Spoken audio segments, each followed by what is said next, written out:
जय श्री महाकाल। आज मैं आपके समक्ष सावन की सोमवार व्रत कथा कहूँगी, तो आप सुनिए। एक समय की बात है, एक साहूकार था जो भगवान शिव का अनन्य भक्त था। उसके पास धन धान्य की कोई कमी नहीं थी, लेकिन उसके कोई संतान नहीं थी। इसी कामना को लेकर वह रोज शिवजी के मंदिर जाकर दीपक जलाता था। उसके इस भक्ति भाव को देखकर एक दिन माता पार्वती ने शिवजी से कहा, प्रभु, यह साहूकार आपका अनन्य भक्त है, इससे संतान का कष्ट है, आपको इसकी मदद करनी चाहिए। शिवजी ने उत्तर दिया, हे पार्वती, इस साहूकार के भाग्य में पुत्र का योग नहीं है। यदि इसे पुत्र का वरदान मिल भी गया तो वह केवल 12 वर्ष की आयु तक ही जीवित रहेगा। माता पार्वती के बार बार आग्रह करने पर शिवजी ने साहूकार को पुत्र का वरदान दिया, लेकिन ये भी कहा कि वह केवल 12 वर्ष तक ही जीवित रहेगा। साहूकार ने इस बात को सुना, लेकिन ना तो उसे खुशी हुई और ना ही उससे दुख हुआ। वह पहले की तरह ही भगवान शिव की पूजा करता रहा। कुछ समय बाद साहूकार की पत्नी गर्भवती हुई और उसे एक सुंदर बालक की प्राप्ति हुई। परिवार में खुशियां मनाई गई, लेकिन साहूकार ने बालक की 12 वर्ष की आयु का जिक्र किसी से नहीं किया। जब बालक 11 वर्ष का हुआ तो एक दिन साहूकार की पत्नी ने उसके विवाह के लिए कहा। साहूकार ने उत्तर दिया कि वह अभी बालक को पढ़ने के लिए काशी जी भेजेगा। उसके बालक के मामा को बुलाया और कहा, इसे काशी जी पढ़ने के लिए ले जाओ और रास्ते में यज्ञ करते हुए जाना और ब्राह्मणों को भोजन कराते हुए आगे बढ़ना। दोनों मामा भांजे इसी तरह यज्ञ कराते और ब्राह्मणों को दान दक्षिणा देते काशी की ओर चल पड़े। रात में एक नगर पड़ा जहाँ नगर के राजा की कन्या का विवाह था, लेकिन जिस राजकुमार से उसका विवाह होने वाला था वह एक आंख से काना था। राजकुमार के पिता ने अपने पुत्र के काना होने की बात को छुपाने के लिए एक चाल सोची। साहूकार के पुत्र को देखकर उसके मन में एक विचार आया। उसने सोचा, क्यों ना इस लड़के को दूल्हा बनाकर राजकुमारी से विवाह करा दूं। विवाह के बाद इसको धन देकर विदा कर दूंगा और राजकुमारी को अपने नगर ले जाऊंगा। लड़के को दूल्हे के वस्त्र पहनाकर राजकुमारी से विवाह कर दिया गया, लेकिन साहूकार का पुत्र ईमानदार था। उसे ये बात न्याय संगत नहीं लगी। उसने अवसर पाकर राजकुमारी की चुन्नी के पल्ले पर लिखा कि तुम्हारा विवाह तो मेरे साथ हुआ है, लेकिन जिस राजकुमार के साथ तुम्हें भेजा जाएगा वे एक आंख से काना है। मैं तो काशी जी पढ़ने जा रहा हूँ। राजकुमारी ने चुन्नी पर लिखी बात पढ़ी तो उसने अपने माता पिता को यह बात बताई। राजा ने अपनी पुत्री को विदा नहीं किया, जिससे बारात वापस चली गई। दूसरी ओर साहूकार का लड़का और उसका मामा काशी जी पहुँचे और वहाँ जाकर उन्होंने यज्ञ किया। जिस दिन लड़के की आयु 12 साल की हुई उसी दिन यज्ञ रखा गया। लड़के ने अपने मामा से कहा कि मेरी तबीयत कुछ ठीक नहीं है। मामा ने कहा कि तुम अंदर जाकर सो जाओ।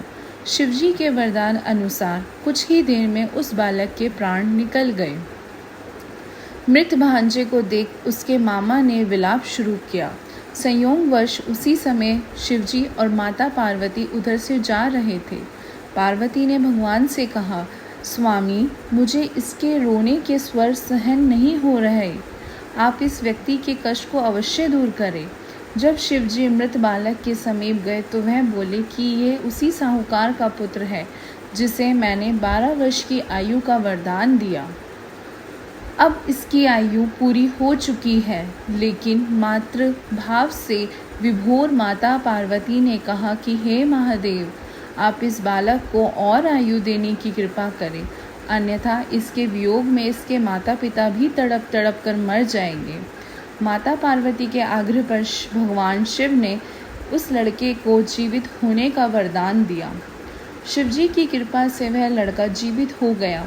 शिक्षा समाप्त करके लड़का मामा के साथ अपने नगर की ओर चल दिया।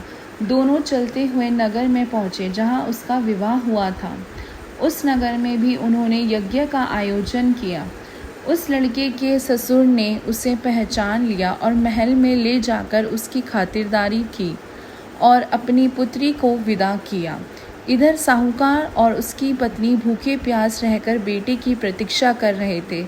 उन्होंने प्रण कर रखा था कि यदि उन्हें अपने बेटे की मृत्यु का समाचार मिला तो वह भी प्राण त्याग देंगे, परंतु अपने बेटे के जीवित होने का समाचार पाकर वह बेहद प्रसन्न हुए।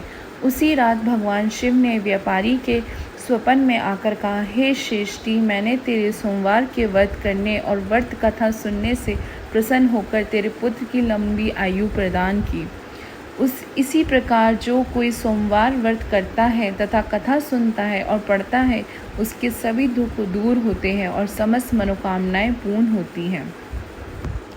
जय श्री महाकाल। हर हर महादेव जी की जय। शिव ओंकारा प्रभु जय शिव ओंकारा, ब्रह्मा विष्णु सदा शिव आद्रांगी धारा।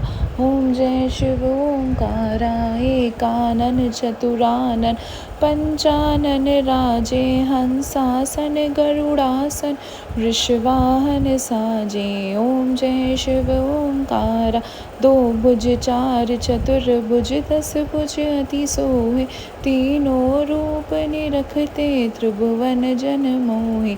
ओम जय शिव ओंकारा, अक्षमाला वनमाला मुंडमाला धारी, चंदन मृगबंध चंदा सोहे त्रिपुरारी।